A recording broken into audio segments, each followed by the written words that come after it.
Hello, everyone. We have Uta-Alexandra today with us. And in two sentences, what was your idea and how does it help the world? First of all, thank you for having me, Robert, here in your podcast. And yes, my idea was to make leadership visible and audible and make leaders confident in communication so they can bridge the gap between new technology, employees, or anything, crisis, change management, whatever comes, so that they can bridge the gap with communication and be self-confident too. Not leaking information to be liked, but to build up trust with the words, with every word they say. Okay, you have a pretty colorful career behind you. So, what was the moment when you went from idea in your mind to that, okay, let's do this instead of everything others? Well, this idea didn't come overnight. It was developing slowly because I was sitting in these town hall meetings and I said, what are the leaders talking about? And some were putting up a show and you could see right through it. And I always thought, communication exercises have to be different. And so I developed something myself because I was in the role of chief security officer to make these awareness trainings and to bring the responsibility for security to every individual, because security only works when every individual is involved. And this takes a lot of communication. And then the pandemic came and we implemented the rules, the set of rules, and I showed up accordingly. I showed up consistently. I stayed true to my word. My team was not absent. There was no one sick, no absentee leave. And it was calm. We had clarity. We had structure. It was running like a very good machine that was really, really well maintained. And then one day my manager came to me and said, that was after the first lockdown, how did you do it? That you did not have anyone absent in your team. I said, well, I showed up consistently and I stayed true to my word and I kept talking to my team and kept listening and we were implementing solutions together. And he was very surprised. And then I thought, that's the day to make the decision to Okay. say, okay, now this is something I need to do in a bigger scale. I need to do on my own as a solopreneur, and yes, to give guidance so they can bridge the gap. You know. So, your calling came to you. Yes, it Through came. the Actually, team. took some time, but actually, my manager was giving him all these impulses where I said, "Yes, you are right. This is not my world anymore. I have to develop myself and give the methods I have to others and do the guiding and do the coaching and the teaching." So, uh, you actually developed a method, Yes. and would you tell us a bit more about it? I'll put this on the screen. Yes, it's called Leadership Voice Pyramid, and it is an adaptation from Maslow's pyramid of needs. And I said to be a leader and to have the voice as a leader, to be the voice, in your area of expertise, you need to have some basics. And so I'm starting at the bottom, where it's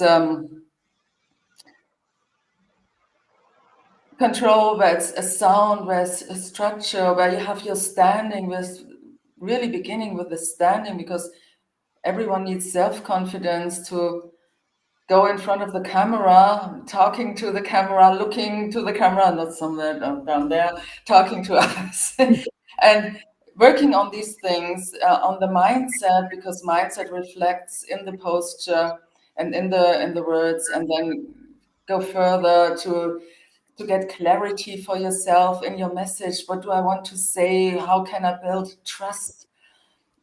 Go further then to the different situations. Where do I have conflicts? Why do I have the conflicts? Listening, really understanding where these conflicts come from, and developing a strategy for listening, really listening to what your team is saying or your peers are saying, and then leading through speech and rhetoric, because then you do not need to have this bulk of presentation slides, Mhm. but you can get it down to 10 slides or even less and 3 bullet points, and really talk about the message, get your KPIs across, and bringing really the important topics. Because when something is interesting, your audience will ask and you can go in deep. So Mhm. you don't have to go in deep for the first time. And then the end, top of the pyramid, of course, is the charismatic communication, the charismatic leader, someone who shows up and says, I'm here, I'm giving you this message. And his team, his employees, the audience says, yes, I know that's what he's saying, what she's saying is true. I know that the facts behind them, and it's reliable, and this person can be trusted. Because when you are on stage or even talking to someone, everyone notices if something is wrong with the other one. You cannot put it in words, maybe, or phrase it, but something is wrong or is missing, or he's not standing, she's not standing behind the message, and there's something they're hiding. And the other one maybe is really nervous and says, oh God, I have to tell this and this and this and this, so they trust me and they like me, and they are oversharing personal information, anything. And this is something I want to work on and give the strategy how to be confident and how to build trust with communication and be yourself too. You don't have to be somebody else. You do not have to play a role. If you have the job as a leader, be the leader and not play the role as a leader. That's what I'm trying with this pyramid. And I do have my successes with this. Yes, I do have clients who are very happy because they say I get something really sustainable, because now I know how to use all the what's that I have been learning in the past. Now I know how to apply it and with whom to talk, in what way. And that's something very, very rewarding. Excellent. Uh, Regarding step 4, because I listened or attended a lot of presentation, especially in IT circuits, where people put so many things on their slides, so much text, so many details that are important to them, but are totally confusing for everybody that's listening. So, as you said before, if you put it in a smaller number of slides and with less words, just the excerpts or some small short sentences, it makes a big difference, especially in clarity, because you don't overwhelm listeners with everything and you don't, because you don't impress them, you just confuse them. Exactly. It's always depending on the audience, because what do we know? We know our own world, our own mindset, and we think everyone thinks the same, speaks the same, understands everything. But that's not the case. So I have to really look at my audience and I say, okay, if I'm talking to peers, I can talk when I'm from IT with bits and bytes and binary code and whatever they understand. But the other audience, they don't. So I Mhm. need to make something connected with an example or a story they can relate to. Mhm. And that's the difference, because then the IT people say, I'm not a storyteller.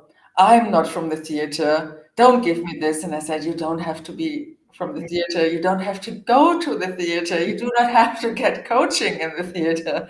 Yeah. You know stories. When I am talking to you, then all of a sudden you open up and giving me a lot of stories, really many stories, what happened and how.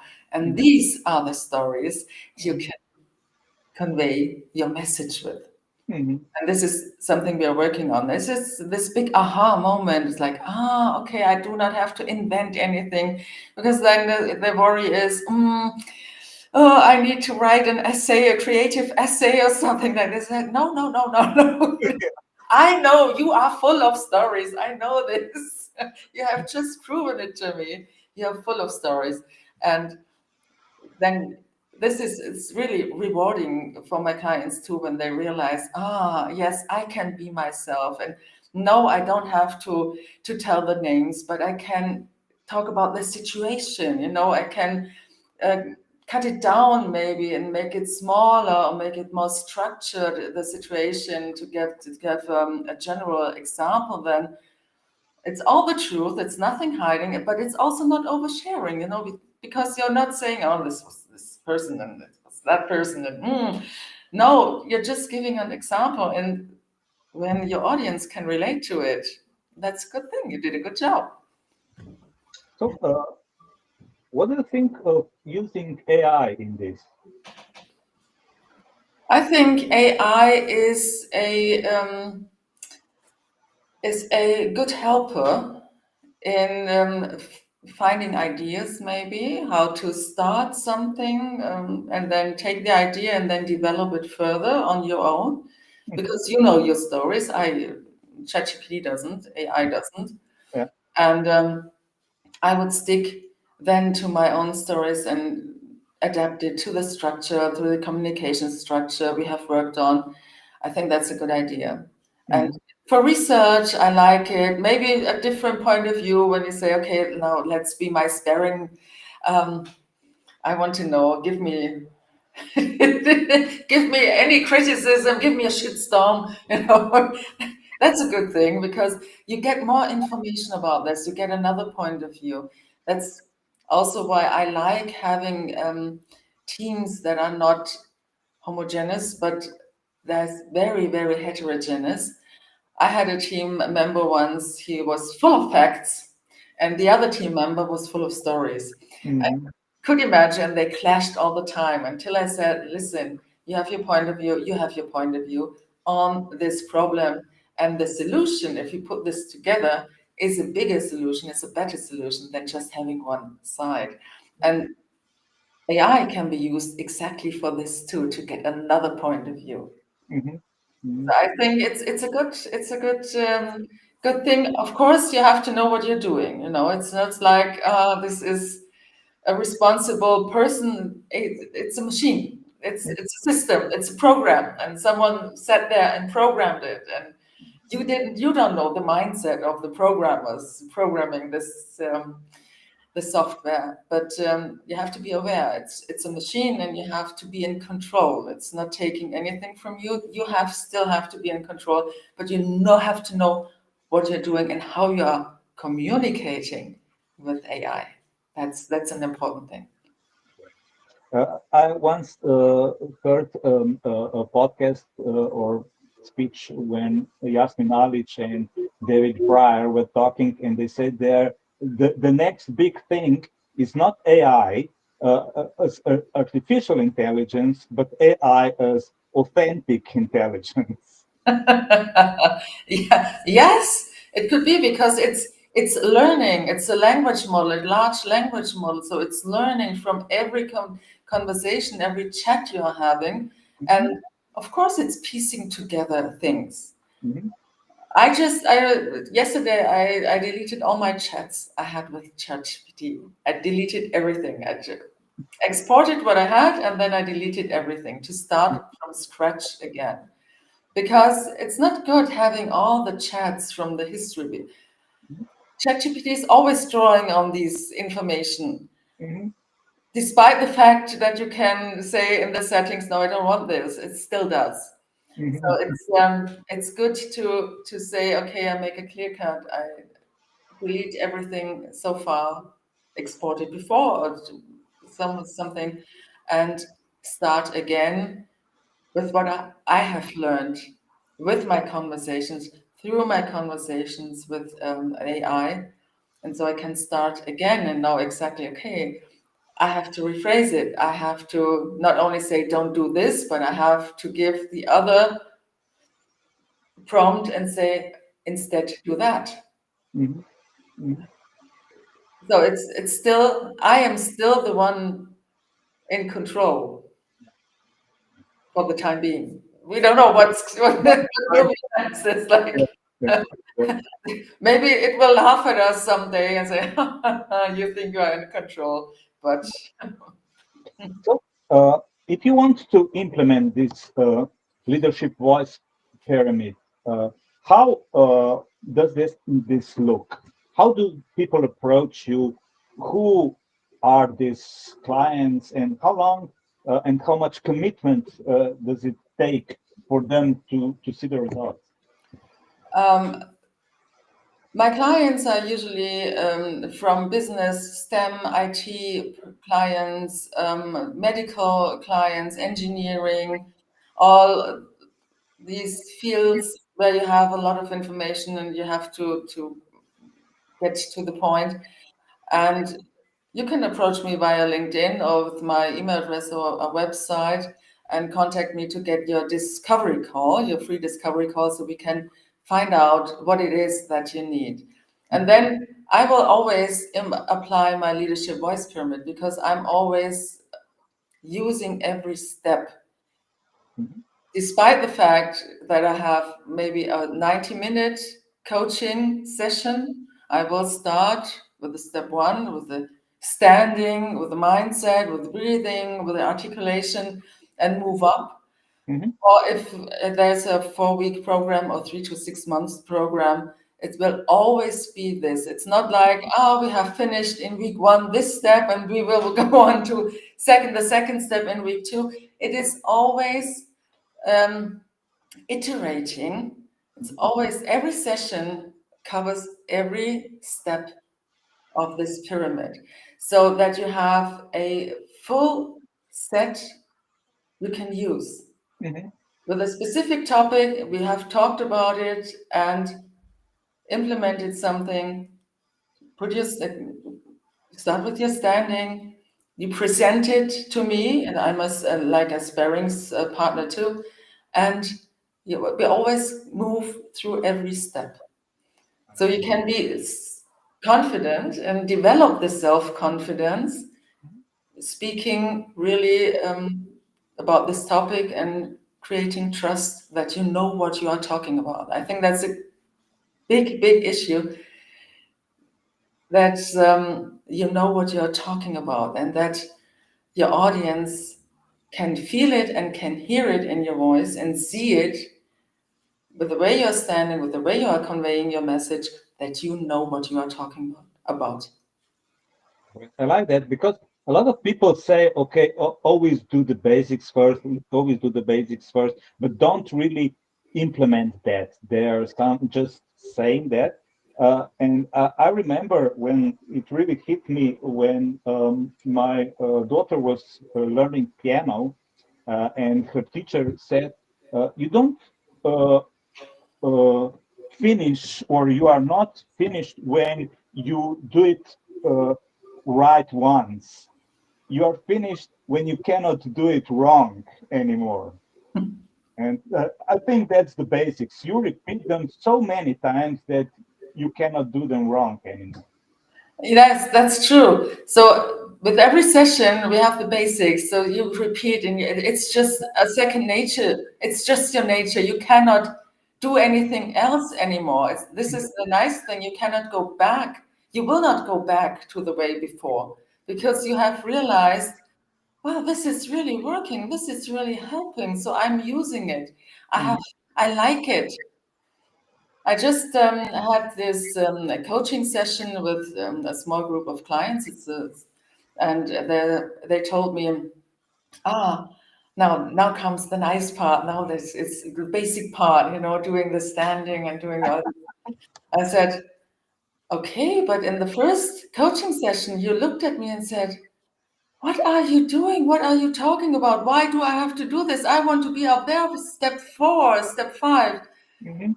And During the sessions, they have realized that it helps their communication, how they are being understood, that persons are listening to them, that they say, oh, yes, yes, yes, now let's do it, let's do it, let's repeat it, I know it now. And Mhm. I'm not doing a whole different set of exercises or something like this. You know, it's not, you don't need to have your yoga mat or whatever.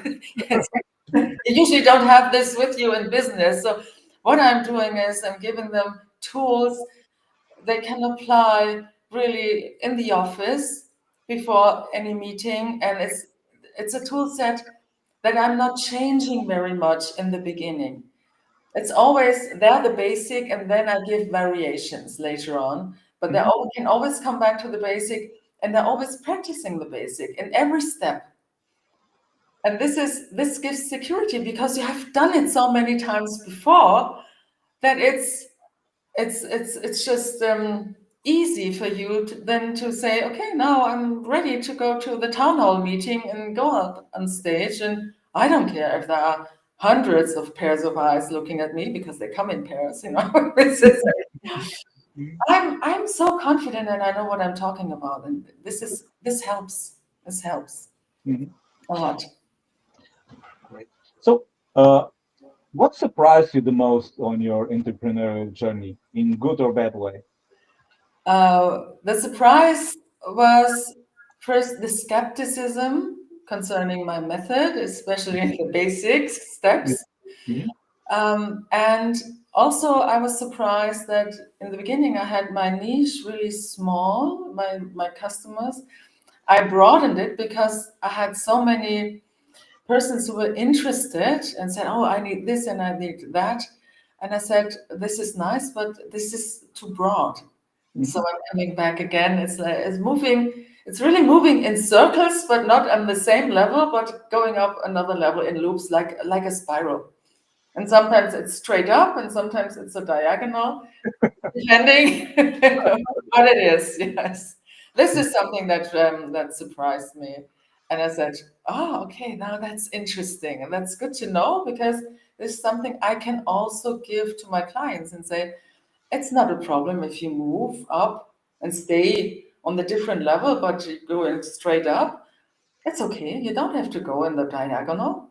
As Mhm. long as you're moving from one level to the next level in your journey, that's fine. Yeah. It's fine going up. It's not so good going down. We're looking for going up. So, if you would start again, would you change anything?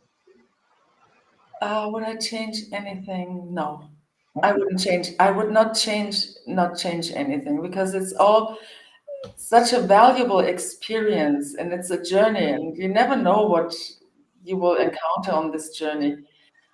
I will not change anything. So, would you say for somebody young who's listening to you to start entrepreneurial journey?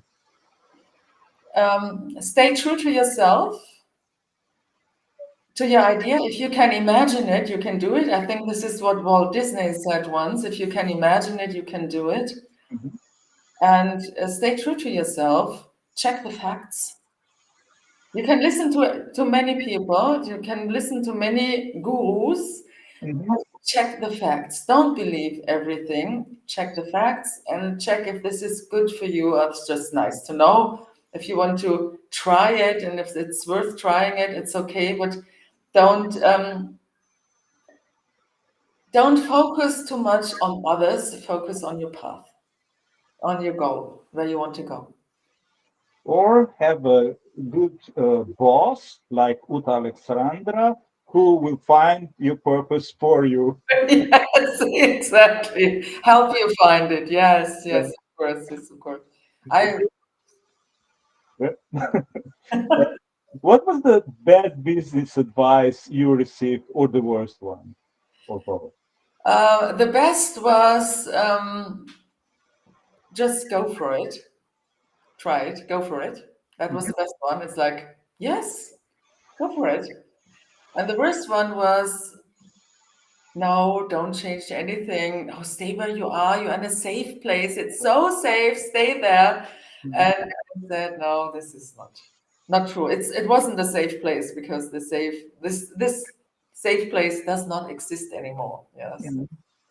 it never did. Whenever I was always in this position of cutting down my own job because I used so much technology and the processes, and I applied everything that I could say. Well, yes, that's. This job is not needed. A machine can do it. A program can do it. We need a process that it goes through. So I said, no, that's not good. Mhm. Actually, it came from one of the managers I had in my career who really said, no, oh God, don't do this. It's too dangerous. Don't go. Stay here, stay here. Do you agree? I think it's the best time ever in history to start like being an entrepreneur. The easiest way because you have all the technology, you have all the social platforms. You can basically get clients for free just with some interactions or with appearing there, and you have all these knowledge on the palm of your hand, wherever. If you want to go to TikTok, YouTube, to the some, I don't know, advisors, if you have money or things like that. Do you think that it is the easiest and the best time to be an entrepreneur ever? Uh, I actually I wouldn't say it's the best time because I don't know the other times. We have many opportunities, different opportunities than we had 100 years ago. Mhm. So anytime you want to start a business and you're structured and you have your goal, is a good time. It's the best time for you. I think there's only one time that's the best time. It's the best time for you if you know where you want to go and what you want to do and how you can use all this information and the tools that are at your hands. Mhm. But nowadays, sometimes it's overwhelming concerning the methods, the tools, the information, the consulting companies advice that it's hard to stay focused and say no. I'm just going where I want to go. So I Absolutely. think what everyone needs to make it his or her best time is really a tool set and the skill how to use the information at hand and the tools so they can go forward and start their entrepreneurial journey. Mhm. So, what was the most rewarding part of this journey for you? And the feedback from my clients when they say, "Dear me, this is like a miracle. I felt so safe. I felt like the expert, even though there were so many other experts sitting in the room, and I felt confident and calm, and it's sustainable." That's a very rewarding feedback, and yes, it shows me that I'm doing the right thing. Mhm. Great. So, what is not the right thing? What are the most common mistakes people or companies do when they work or have, try to do the entrepreneurship? Uh, the most common mistake I have noticed is that not listening, not listening to your team, not listening to the employees, not talking to the employees, keeping separate, even in town hall meetings. You have this small part in the front where all the leaders are sitting and the rest, the team and the employees sitting somewhere. I never did this. I was right in the middle of the employees just to listen, to get the vibe, what's going on. I think that's the most common mistake to keep the distance.